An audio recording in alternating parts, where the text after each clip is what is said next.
क्या आपको कभी ऐसा महसूस हुआ है कि आपकी लाइफ में बहुत सारी अपॉर्चुनिटीज हैं, लेकिन आप उनका सही इस्तेमाल नहीं कर पा रहे? क्या आप भी क्लैरिटी, फोकस और सक्सेस चाहते हैं, लेकिन डिस्ट्रैक्शंस और स्ट्रेस आपको पीछे खींचते हैं? अगर हाँ, तो आज की कहानी आपके लिए है। यह कहानी है रवि की, एक ऐसा इंसान जो अपनी लाइफ को बदलना चाहता था, लेकिन उसे यह नहीं पता था कि कैसे। जब उसने a high performing mind by Andrew D Thomson पढ़ी, तो उसे ऐसे पावरफुल लेसन्स मिले जिन्होंने उसकी सोच और हैबिट्स को पूरी तरह बदल दिया। इस वीडियो में हम रवि की ट्रांसफॉर्मेशन की पूरी जर्नी को देखेंगे, कैसे उसने स्ट्रेस को मैनेज किया, कंसिस्टेंसी बनाई और अपनी सक्सेस को अनलॉक किया। तो इस कहानी को अंत तक जरूर सुने, क्योंकि इसमें आपके लिए भी ऐसे सीक्रेट छुपे हैं जो आपकी लाइफ को बदल सकते हैं। मैं हूं रोहन और आप देख रहे हैं कोर ऑफ बुक्स, जहां हम किताबों की सबसे जरूरी सीखों को एंगेजिंग कहानियों के रूप में आपके लिए लेकर आते हैं। आप सभी से एक छोटी सी गुजारिश है, आप लोग हमारे वीडियो देखते देखते खो जाते हैं, चैनल को सब्सक्राइब करना भूल जाते हैं। तो अगर आपको हमारी ये कहानी पसंद आई हो तो इसे लाइक और कमेंट जरूर करें, साथ ही अपने दोस्तों के साथ शेयर भी करें। और हां, हमने अपना मेंबरशिप ओपन कर दिया है। अगर आप हमें सपोर्ट करना चाहते हैं तो ज्वाइन जरूर करें। बुक का लिंक डिस्क्रिप्शन में दिया गया है। तो चलिए शुरुआत करते हैं। Chapter 1, the power of habits. Ravi एक नॉर्मल ऑफिस वर्कर था जिसकी जिंदगी बोरिंग और लेजी हो चुकी थी। सुबह जल्दी उठने की हैबिट नहीं थी, काम पर देर से जाता और पूरे दिन टायर्ड फील करता। उसे पता था कि उसे सक्सेसफुल बनना है, लेकिन ये नहीं समझ आ रहा था कि स्टार्ट कहां से करे। एक दिन उसने अ हाई परफॉर्मिंग माइंड पढ़ना शुरू किया और एक लाइन उसके दिमाग में बैठ गई, your habits are the foundation of your success, build the right habits and success will follow. Ravi ने सोचा, अगर मेरी हैबिट्स ही मेरी लाइफ डिफाइन करती हैं, तो मुझे इन्हें चेंज करना होगा। नेक्स्ट डे उसने पहला बदलाव किया, सुबह जल्दी उठने के लिए अलार्म लगाया। पहले कुछ दिन मुश्किल थे, लेकिन उसने खुद से कहा, बस एक हफ्ता ट्राई करके देखता हूं। धीरे धीरे उसकी मॉर्निंग रूटीन सुधरने लगी। अब वो फ्रेश फील करता, काम पर टाइम से पहुंचता और ज्यादा प्रोडक्टिव हो गया। कुछ महीनों बाद उसके दोस्त हैरान थे। रवि अब वही इंसान नहीं था जो हमेशा लेजी और डेमोटिवेटेड रहता था। उसने सीखा कि अगर आप अपनी हैबिट्स बदल सकते हैं तो अपनी पूरी जिंदगी बदल सकते हैं। छोटे छोटे बदलाव कंसिस्टेंसी के साथ करो और कुछ समय बाद तुम्हारी हैबिट्स तुम्हारी सक्सेस का सबसे बड़ा रीजन बनेंगी। Chapter 2, resisting negativity. रवि की जिंदगी में अब धीरे धीरे बदलाव आने लगे थे। उसकी हैबिट्स सुधर रही थी, वो एनर्जेटिक और मोटिवेटेड महसूस करने लगा था। लेकिन एक प्रॉब्लम थी, नेगेटिविटी। ऑफिस में कुछ लोग उसे ताना मारते, अब तू बहुत बड़ा सक्सेसफुल आदमी बनेगा क्या?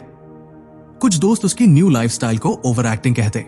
घर पर भी लोग कहते, इतना बदलाव लाने से कुछ नहीं होगा।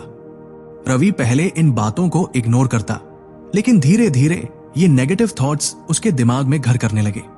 एक दिन उसने फिर से अ हाई परफॉर्मिंग माइंड खोली और वहां लिखा था, negativity is like a virus, if you allow it to grow it will take over your mind, choose to focus on what empowers you.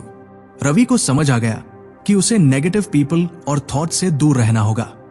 अगले दिन से उसने अपने दोस्तों की नेगेटिव टॉक्स पर ध्यान देना बंद कर दिया। जब भी कोई ताना मारता, वो मुस्कुराकर कहता, चलो देखते हैं। उसने खुद से कहा, जो लोग खुद कुछ नहीं कर पाते वे दूसरों को भी रोकने की कोशिश करते हैं। धीरे धीरे रवि ने अपनी माइंडसेट को इतना स्ट्रांग बना लिया कि कोई भी नकारात्मक सोच उसे डिमोटिवेट नहीं कर सकती थी।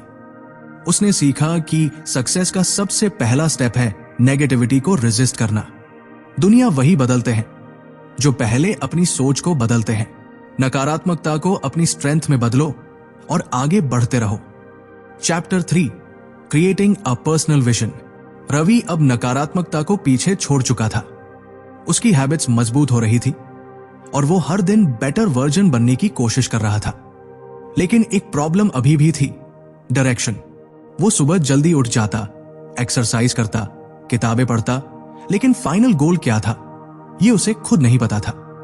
एक दिन उसने फिर से अ हाई परफॉर्मिंग माइंड पढ़ते हुए ये लाइन देखी, without a clear vision even the best habits will not take you far. Define your purpose and the path will reveal itself. Ravi को एहसास हुआ कि उसे सिर्फ अच्छी आदतें ही नहीं बल्कि एक क्लियर विजन भी चाहिए। उसने एक डायरी निकाली और खुद से 3 सवाल पूछे। मैं अगले 5 साल में खुद को कहाँ देखना चाहता हूं? मुझे किस चीज में सबसे ज्यादा खुशी मिलती है? ऐसा कौन सा काम है जिसे करने से मुझे लगे कि मेरी लाइफ मीनिंगफुल है? थोड़ा सोचने के बाद उसे एहसास हुआ कि वो हमेशा से एंटरप्रेन्योर बनना चाहता था, लेकिन फियर ऑफ फेलियर ने उसे कभी ट्राई नहीं करने दिया। अब जब उसकी माइंडसेट बदल चुकी थी तो उसने सोचा, क्यों ना अब इसकी तैयारी शुरू करूं। अगले ही दिन उसने एक विजन बोर्ड बनाया। इस पर उसने अपने गोल्स, ड्रीम्स और सक्सेस से जुड़े पिक्चर्स और कोट्स लगाए। हर सुबह उठकर वो इसे देखता और खुद को याद दिलाता, यही मेरी डायरेक्शन है, मुझे इसे फॉलो करना है। धीरे धीरे उसकी लाइफ में एक नई क्लैरिटी आने लगी। अब वो सिर्फ हार्ड वर्क नहीं कर रहा था बल्कि एक गोल ओरिएंटेड अप्रोच अपना रहा था। उसने सीखा कि सिर्फ मेहनत करने से कुछ नहीं बदलता जब तक कि तुम्हारे पास एक क्लियर विजन ना हो। विजन के बिना जिंदगी बिना डायरेक्शन की गाड़ी जैसी होती है। जब गोल क्लियर होगा तो हर कदम मीनिंगफुल लगेगा। Chapter 4, overcoming fear and doubt. Ravi के पास अब एक क्लियर विजन था। वो जानता था कि उसे अपनी लाइफ में क्या करना है और किस दिशा में आगे बढ़ना है। लेकिन जैसे ही उसने अपने ड्रीम्स पर काम करना शुरू किया, एक नई प्रॉब्लम सामने आई, फियर और डाउट। अगर मैं फेल हो गया तो? क्या मैं सच में इतना कैपेबल हूं? लोग क्या कहेंगे? ये सारे नेगेटिव थॉट्स उसके दिमाग में आने लगे। उसे लगने लगा कि शायद वो इतना स्मार्ट या टैलेंटेड नहीं है कि अपना सपना पूरा कर सके। एक दिन उसने फिर से अ हाई परफॉर्मिंग माइंड खोली और वहां लिखा था, Fear is just an illusion. The only way to overcome it is to take action despite feeling afraid. Ravi को समझ आ गया कि डर को हराने का सिर्फ एक ही तरीका है, एक्शन लेना। अगले दिन उसने अपने डर को फेस करने का फैसला किया। उसने सबसे पहले अपने स्टार्टअप आइडिया पर काम शुरू किया। पहले तो उसे सेल्फ डाउट हुआ, लेकिन उसने खुद से कहा, बस एक छोटा स्टेप लेता हूं, फिर देखते हैं। धीरे धीरे उसने अपने डर को कंट्रोल करना सीख लिया। जब भी कोई नया चैलेंज आता, वो फियर को फील करता, लेकिन रुकने के बजाय आगे बढ़ता।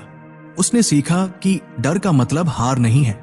डर तो सिर्फ एक सिग्नल है कि हम अपनी कंफर्ट जोन से बाहर निकल रहे हैं। कुछ महीनों बाद उसने देखा कि जिस डर ने उसे स्टॉप किया था, वही अब उसकी ग्रोथ का सबसे बड़ा कारण बन गया था। उसने सीखा कि हर बड़ा सपना डर के उस पार ही मिलता है। डर सिर्फ एक इल्यूजन है। अगर तुम उसे फेस करने की हिम्मत रखते हो तो वो खुद ही गायब हो जाता है। Chapter 5, mastering focus and concentration. Ravi अब अपने फियर और डाउट को हराकर अपने सपनों की ओर बढ़ रहा था। लेकिन जैसे जैसे उसने अपने स्टार्टअप आइडिया पर काम करना शुरू किया, उसे एक और प्रॉब्लम महसूस हुई, लैक ऑफ फोकस। जब भी वो किसी जरूरी काम को करने बैठता, कुछ ही मिनटों में उसका ध्यान मोबाइल, सोशल मीडिया या रैंडम थॉट्स में चला जाता। कभी किसी दोस्त का मैसेज, कभी कोई यूट्यूब वीडियो और कभी माइंडलेस स्क्रॉलिंग। ये सब उसकी प्रोडक्टिविटी को खत्म कर रहे थे। एक दिन उसने फिर से अ हाई परफॉर्मिंग माइंड में एक लाइन पढ़ी, your ability to focus determines the quality of your success. Learn to control your attention and you will master your life. Ravi को समझ आ गया कि अगर वह अपने ड्रीम्स को सच करना चाहता है तो उसे फोकस पर काम करना होगा। फोकस बढ़ाने के 3 कदम। रवि ने 3 छोटे छोटे चेंजेस किए। Distraction free zone. उसने अपना मोबाइल साइलेंट मोड पर डाल दिया और एक अलग कमरे में रख दिया। अब जब वो काम करता तो उसके पास सिर्फ उसका लैपटॉप और नोटबुक होते। Pomodoro technique. उसने एक सिंपल टेक्निक अपनाई, 25 मिनट काम, 5 मिनट का ब्रेक। इस दौरान वो सिर्फ एक ही काम पर पूरा फोकस करता। धीरे धीरे उसकी अटेंशन स्पैन बढ़ने लगी। Mindfulness meditation. हर सुबह 10 मिनट की मेडिटेशन से उसने अपने दिमाग को ट्रेन किया कि जब वो काम करे तो पूरी तरह से प्रेजेंट रहे। कुछ ही हफ्तों में उसकी फोकस पावर बढ़ने लगी। अब वो 4 से 5 घंटे बिना किसी डिस्ट्रैक्शन के काम कर सकता था। उसकी एफिशिएंसी इतनी बढ़ गई कि वो वही काम हाफ टाइम में खत्म करने लगा जो पहले पूरा दिन लेता था। रवि ने सीखा कि सक्सेस सिर्फ हार्ड वर्क से नहीं मिलती, बल्कि स्मार्ट वर्क और डीप फोकस से मिलती है। जो इंसान अपने ध्यान को कंट्रोल कर सकता है वो अपनी पूरी जिंदगी को कंट्रोल कर सकता है। Chapter 6 developing mental toughness. Ravi अब अपने फोकस को मजबूत कर चुका था, लेकिन उसे एक और बड़ी चैलेंज का सामना करना पड़ा, मेंटल टफनेस की कमी। जब भी कोई फेलियर आता, जब चीजें उसके हिसाब से नहीं चलती या जब किसी ने उसे क्रिटिसाइज किया तो वो डिमोटिवेट हो जाता। उसे लगता शायद मैं इस लायक नहीं हूं। एक दिन जब उसके स्टार्टअप का पहला प्रेजेंटेशन बुरी तरह फेल हो गया तो वो पूरी तरह टूट गया। उसे समझ नहीं आ रहा था कि अब आगे कैसे बढ़े। उसी रात उसने फिर से अ हाई परफॉर्मिंग माइंड पढ़ते हुए ये लाइन देखी, mental toughness is not about avoiding failure but about bouncing back stronger every time you fall. Ravi को समझ आ गया कि फेलियर से भागने के बजाय उसे उन्हें फेस करना होगा और उनसे सीखना होगा। मेंटल टफनेस बढ़ाने के 3 तरीके। रवि ने 3 पावरफुल टेक्निक्स अपनाई। फेलियर को नया मतलब देना। उसने अब फेलियर को एक लेसन की तरह देखना शुरू किया। जब भी कोई चीज गलत होती वो खुद से पूछता, इससे मुझे क्या सीखने को मिला। सेल्फ टॉक का इस्तेमाल। जब भी नेगेटिव थॉट्स आते वो खुद से कहता, मैं इस चैलेंज को फेस कर सकता हूं, मैं इससे और स्ट्रांग बनूंगा। उसने जाना कि सेल्फ टॉक हमारी मेंटल स्ट्रेंथ को बदल सकती है। पेन को एक्सेप्ट करना। उसने सीखा कि ग्रोथ कभी कंफर्ट जोन में नहीं होती। जो लोग बड़े गोल्स को हासिल करते हैं वे मुश्किल हालातों से भागते नहीं बल्कि उनका सामना करते हैं। धीरे धीरे रवि को फर्क महसूस होने लगा। अब जब भी कोई मुश्किल आती वो फ्रस्ट्रेट नहीं होता बल्कि उसे सॉल्व करने की कोशिश करता। उसने लाइफ का एक नया नियम बना लिया, pain is temporary but quitting makes it permanent. अगर तुम हार नहीं मानते तो असल में तुम हारते ही नहीं। Chapter 7 cultivating resilience. रवि अब मेंटली टफ बन चुका था, लेकिन लाइफ में हर दिन नई चैलेंजेस आती थी। कुछ दिनों तक वो जोश में वर्क करता, लेकिन जैसे ही कोई बिग सेटबैक आता वो हिम्मत हारने लगता। उसे लगा कि शायद मोटिवेशन ही सक्सेस की है। लेकिन जब उसने अ हाई परफॉर्मिंग माइंड पढ़ी तो उसे एक नई अंडरस्टैंडिंग मिली। Motivation gets you started but resilience keeps you going. Ravi को समझ आ गया कि सक्सेस सिर्फ उन लोगों को मिलती है जो फेलियर्स और सेटबैक्स के बावजूद कंसिस्टेंटली आगे बढ़ते रहते हैं। रेजिलियंस बढ़ाने के 3 तरीके। रवि ने 3 सिंपल लेकिन पावरफुल टेक्निक्स को अपनी लाइफ में लागू किया। Fixed versus growth mindset. उसने सीखा कि फेलियर्स का मतलब ये नहीं कि वो नॉट कैपेबल है। अगर वो लर्निंग और इंप्रूवमेंट पर ध्यान दे तो वो हर सेटबैक से स्ट्रॉन्गर बन सकता है। एडेप्टेबिलिटी।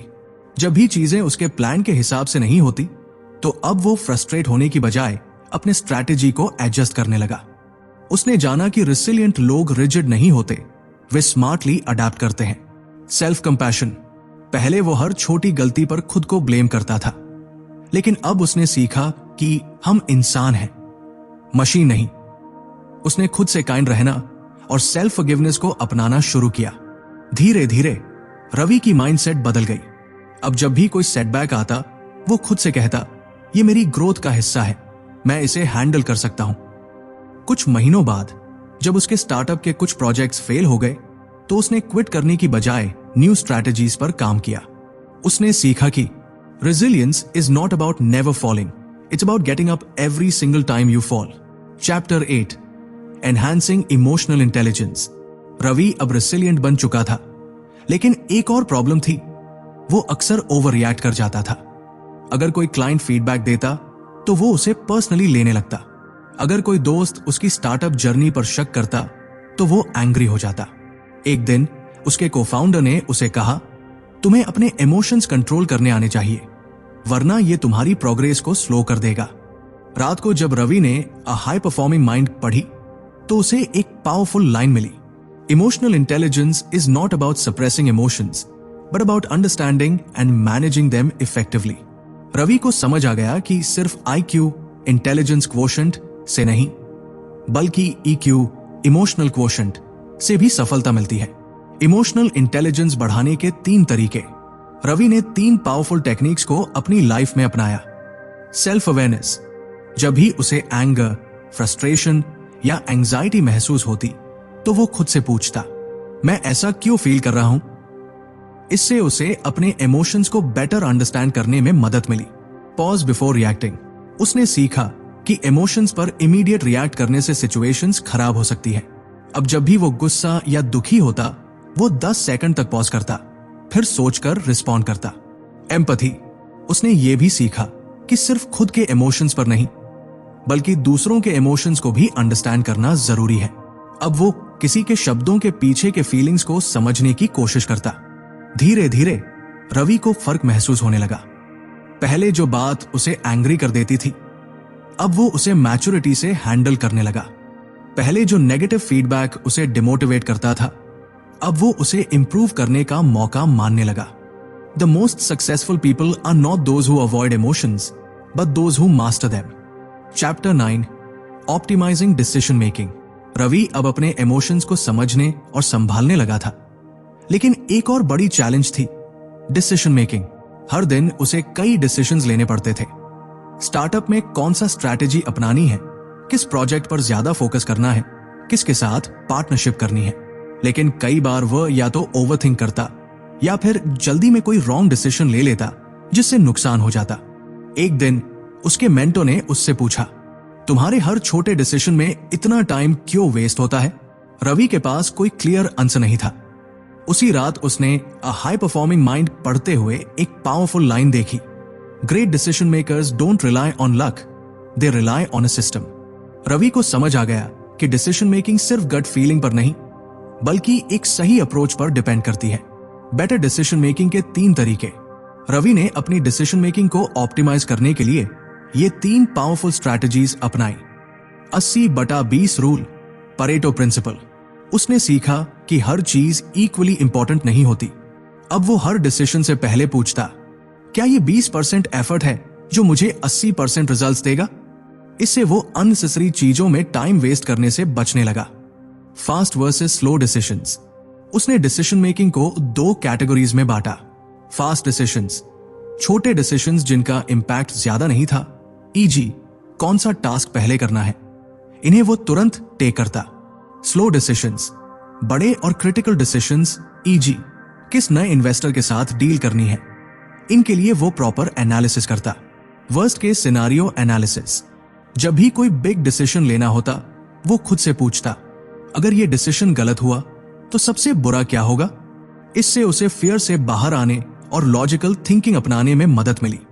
धीरे धीरे रवि की डिसीजन मेकिंग स्किल्स बेहतर होने लगी। अब वो ओवरथिंक नहीं करता था, नहीं हरी में डिसीजंस लेता था। उसने सीखा कि the secret to great decisions is not avoiding mistakes but learning from them. Chapter 10, managing stress effectively. Ravi की डिसीजन मेकिंग तो बेहतर हो गई थी, लेकिन उसकी लाइफ में एक और बड़ी प्रॉब्लम थी, स्ट्रेस। स्टार्टअप की रिस्पॉन्सिबिलिटीज, डेडलाइंस और डेली चैलेंजेस ने उसे इतना ओवरवेल्म्ड कर दिया था कि उसकी स्लीप कम हो गई। वो हमेशा टायर्ड महसूस करता और कभी कभी तो उसका मोटिवेशन भी खत्म हो जाता। एक दिन जब वो अपने दोस्त रोहन से मिला तो रोहन ने पूछा, तू हमेशा इतना स्ट्रेस्ड क्यों रहता है? कोई बैलेंस नहीं है तेरी लाइफ में? रवि के पास कोई जवाब नहीं था। उसी रात जब उसने अ हाई परफॉर्मिंग माइंड पढ़ी तो उसे एक पावरफुल लाइन मिली, stress is not about what happens to you but how you respond to it. Ravi को समझ आ गया कि स्ट्रेस लाइफ का हिस्सा है, लेकिन उसे हैंडल करना आना चाहिए।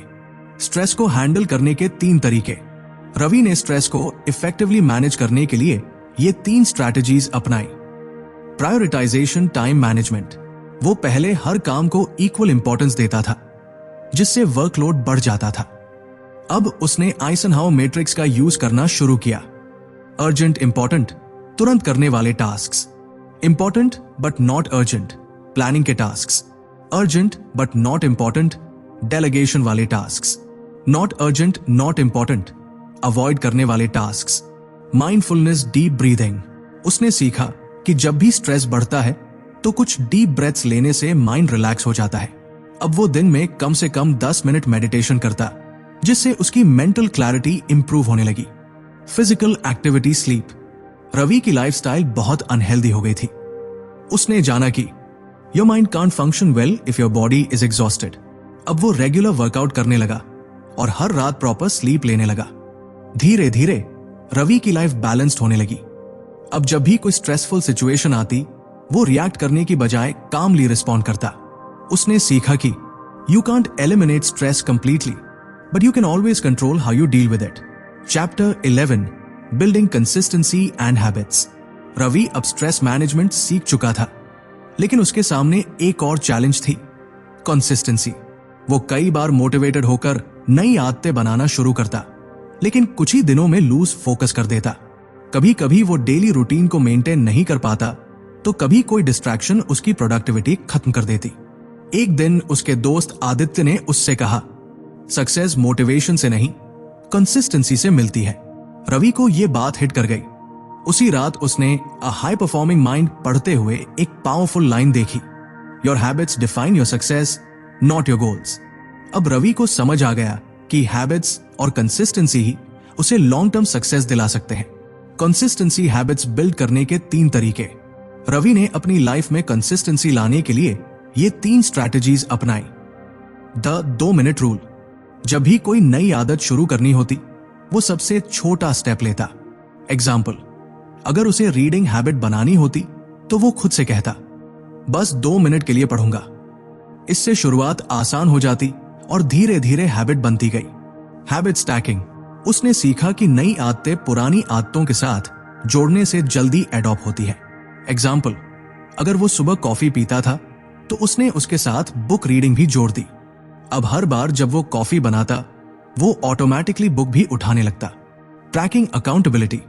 उसने हैबिट ट्रैकर बनाकर डेली प्रोग्रेस चेक करना शुरू किया। जब भी वो कोई दिन मिस करता तो अगले दिन उसे एक्स्ट्रा एफर्ट लगानी पड़ती। उसने ये रूल भी अपनाया, never miss a habit twice in a row. धीरे धीरे रवि की लाइफ डिसिप्लिन में आ गई। अब वो सिर्फ शॉर्ट टर्म मोटिवेशन पर डिपेंड नहीं करता था, बल्कि उसने पावरफुल हैबिट्स को ऑटोमेट कर लिया था। उसने सीखा कि small daily improvements lead to massive long term success. Chapter 12, the power of reflection and growth. Ravi एक शांत सुबह अपनी बालकनी में बैठा था।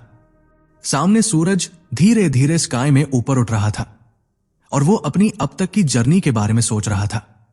कितना कुछ बदल चुका था। पहले वो हर काम में ओवरथिंक करता था, अब वो क्लैरिटी के साथ डिसीजंस लेता था। पहले वो हर छोटी बड़ी चीज पर स्ट्रेस लेता था, अब वो काम फोकस रहता था। पहले वो कुछ दिन के लिए मोटिवेटेड रहता था, फिर गिव अप कर देता था। अब उसकी कंसिस्टेंसी डिसिप्लिन मजबूत हो गई थी। उसने अपने जर्नल के पहले पन्ने को खोला, जहां उसने 6 महीने पहले लिखा था, मैं अपनी लाइफ को पूरी तरह बदलना चाहता हूं। आज वह मुस्कुराया क्योंकि उसने वो कर दिखाया था। उसी समय उसने अ हाई परफॉर्मिंग माइंड की आखिरी लाइन पढ़ी, reflection is not about looking back with regret, it's about looking forward with wisdom. Reflection और ग्रोथ के 3 बड़े सबक। रवि ने अपनी ग्रोथ को एनालाइज किया और 3 सबसे बड़े लेसन सीखे। Self awareness is the first step. उसने सीखा कि जब तक हम खुद को नहीं समझेंगे, तब तक हम खुद को इंप्रूव नहीं कर सकते। अब वो रेगुलर जर्नलिंग करने लगा ताकि वह अपनी सोच को ट्रैक कर सके। Failure is a teacher, not an enemy. उसने समझ लिया कि गलतियां ग्रोथ का हिस्सा है। अब जब भी वो कोई गलती करता तो रिग्रेट करने की बजाय सीख लेता और आगे बढ़ता। Consistency beats motivation. Motivation temporary होती है, लेकिन हैबिट्स और डिसिप्लिन आपको लॉन्ग टर्म सक्सेस दिलाते हैं। अब वो डेली इंप्रूवमेंट्स पर फोकस करता, चाहे वो कितने भी छोटे क्यों न हो। रवि ने अपनी डायरी में लिखा, ग्रोथ कोई डेस्टिनेशन नहीं, ये एक नेवर एंडिंग जर्नी है। आज रवि पहले से स्ट्रॉन्गर, स्मार्टर और हैप्पियर था। उसने सीखा कि the best investment you can ever make is in yourself. Ravi की जर्नी ने हमें सिखाया कि लाइफ में रियल सक्सेस सिर्फ नॉलेज से नहीं, एक्शन से मिलती है। अगर आप भी सेल्फ इंप्रूवमेंट और सक्सेस की इस जर्नी में आगे बढ़ना चाहते हैं तो अ high performing mind by Andrew D Thompson जरूर पढ़ें। यह किताब आपको क्लैरिटी, फोकस और सक्सेस के सही प्रिंसिपल्स सिखाती है। अगर आपको यह कहानी पसंद आई तो लाइक और शेयर जरूर करें ताकि ये वैल्यूएबल नॉलेज और लोगों तक पहुंच सके। और कमेंट में बताइए आपको इस कहानी का कौन सा लेसन सबसे ज्यादा इंपैक्टफुल लगा। अगर आप ऐसी और भी इंस्पिरेशनल कहानियां देखना चाहते हैं तो कोर ऑफ बुक्स को सब्सक्राइब करें और बेल आइकन दबाएं ताकि आप कोई भी वीडियो मिस ना करें। मैं हूं रोहन और मिलता हूं आपको अगली powerful book story. Thanks for watching, stay motivated and keep designing your life. Until next time, take care.